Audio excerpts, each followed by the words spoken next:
اللهم صل وسلم وبارك على سيدنا محمد وعلى آله وأصحابه أجمعين، واخفض لهما جناح الذل من الرحمة، وقل رب ارحمهما كما ربياني صغيرا. صدق الله العظيم. بصوا النهاردة مع بعض عاملين كفتة الجمبري بطريقة جميلة جدا جدا جدا ولذيذة وشهية، ولو عملتيها بالطريقة دي استحالة ما تعملهاش تاني. بس يلا حط اللايك وتعالي شوفي احنا عملناها ازاي. انا جبت نص كيلو جمبري، مش شرط يكون الحجم، يعني ممكن تجيبي جمبري صغير جدا وتعملي بيه احلى كفتة جمبري. ورحت جايبه دقيق الرز دوت، طبعا انا مش جايباه جاهز. انا جبت نص كيلو رز على نص كيلو جمبري وطحنته كويس، وده اللي خشن. بعد ما نخلته ده الخشن اللي فيه، حطيت عليه شويه ميه وقلت يبوشوا شويه. وجبت الخضار بتاعي قطعته صغير، وبصلايه كبيره وقرنين فلفل. بس كده وهنبدأ نعمل احلى كفتة مع بعض. جبت طبق اهوت وبدأت نزلت بالنص كيلو الجمبري اهو، وهبدأ احط الخضار عليه. دي الخضرة اللي انا عملت بيها كفتة الجمبري. قطعتها صغير، كنت غسلاها وقطعتها صغير خالص، ورحت نازلة بيها على الجمبري. وطبعا حطيت الكزبرة والكمون زي ما انتوا عارفين، السمك والجمبري بيحبوا الكمون والكزبرة جدا جدا، فانت حطي هيدوكي طعم جميل خالص. ورحت حاطه الملح بتاعها و... واخدتها بقى علشان افرمها كويس جدا. يا ريت اللي اول مره يشوف قناتي ما ينساش بالاشتراكات ويفعل الجرس علشان يوصل له كل جديد، وكومنتاتكم الجميله ربنا ما يحرمني منكم ابدا ابدا، ونفضل مع بعض على طول. ولايكات كتير كتير علشان القناه تفضل معاكم. كده خلاص اتفرمت اهيت وبقت جميله خالص خالص بس سايله. هننزل بقى بالرز الخشن على الجمبري والخضره. هننزل بالرز الخشن الاول. ليه بقى؟ هقول لكم ليه. خليكوا بس معايا خطوه بخطوه. ليه انا حطيت الرز الخشن وما حطيتش الرز الناعم؟ هقولك ليه انا حطيت الرز الخشن. حطيت الرز الخشن علشان السوائل اللي نزلت من الخضره ومن الجمبري دي تبوش الرز كمان وكمان، فما يبقاش معايا باين ان هو ناشف معايا في الكفته. قلبت الرز كويس جدا، ورحت فرمت بقى البصليه وقرنين الفلفل وقلبتهم مع الرز والخضره والجمبري.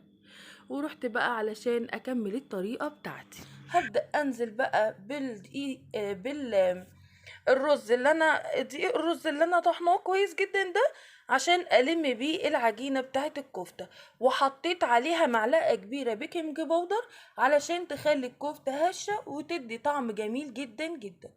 وبدات ان انا الملم الكفته ببعضها زي العجينه لغايه اما ادتني الشكل اللي انتوا شايفينه دوت، علشان ابدا اصبع الكفته كويس جدا. حطيت طاسه على النار وبدات ان انا اصبع الكفته واحط في الطاسه. وطيت بعد ما الزيت اتقدح كويس جدا، وطيت النار عليه علشان الكفته تستوي من جوه ما تبقاش نيه. طبعا اللي الكفته ما اتمسكتش معاها قوي وكانت لسه سايله شويه، ممكن تحطي معلقتين دقيق على الكفته علشان تتماسك معاكي حبيبه قلبي وتعرفي ان انتي تصبعيها. وبدات ان انا اصبعها. طبعا حطيت نقطه زيت في ايديا علشان الكفته ما تلزقش في ايدي. وبدات ان انا اصبع الكفته واحط في الطاسه واقلبها. بصوا مش بتاخد وقت معاكي، بس مهم جدا ان انت توطي النار وتعليها علشان الكفته ما تبقاش نيه من جوه، وهتديكي اللون الاصفر الجميل اللي احنا عايزينه. خليكي متابعاها لانها ما بتاخدش وقت معاكي على النار. اول ما تحسي ان هي قربت تستوي علي النار عليها علشان ما تشربش منك زيت. وبعد ما صبعت الكفته رحت جايبه بقى الحله عشان اكمل الطريقه الجميله. وكنت عامله فرمه توم وحاطاه في الفريزر فكان متجمد. رحت حطيت شويه زيت في الحله، ورحت الزيت وهو بارد حطيت عليه التوم اللي متجمد وسبته على النار ووطيت عليه النار علشان في الزيت كل ما الزيت بيسخن كل ما التوم هيفك. لكن انا لو الزيت كان مقدوح وحطيت التوم هيتحروق ومش هيبقى كويس ولا هيحمر مني، هيبقى حته محروقه وكله متكتل زي ما هو.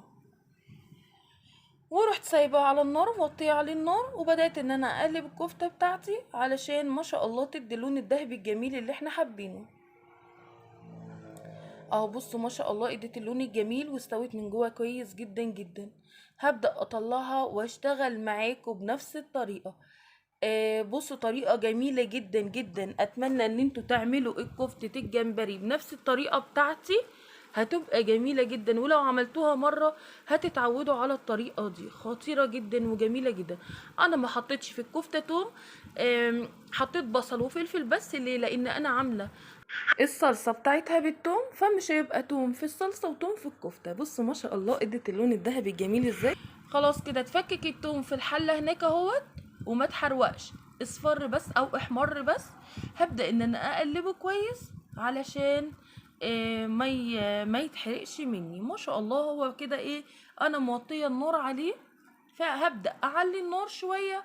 وايه ودي طبعا انا كنت صبعت اخر الكفته كده، ديت اخر الكفته اللي عندي في الطاسه. خلاص كده هبدأ انزل بالصلصه على التوم اللي انا حمرته، وهقلبها شويه وهسيبها علشان تاخد غلوه. بس مهم قوي هزودها طبعا كوبايه ميه.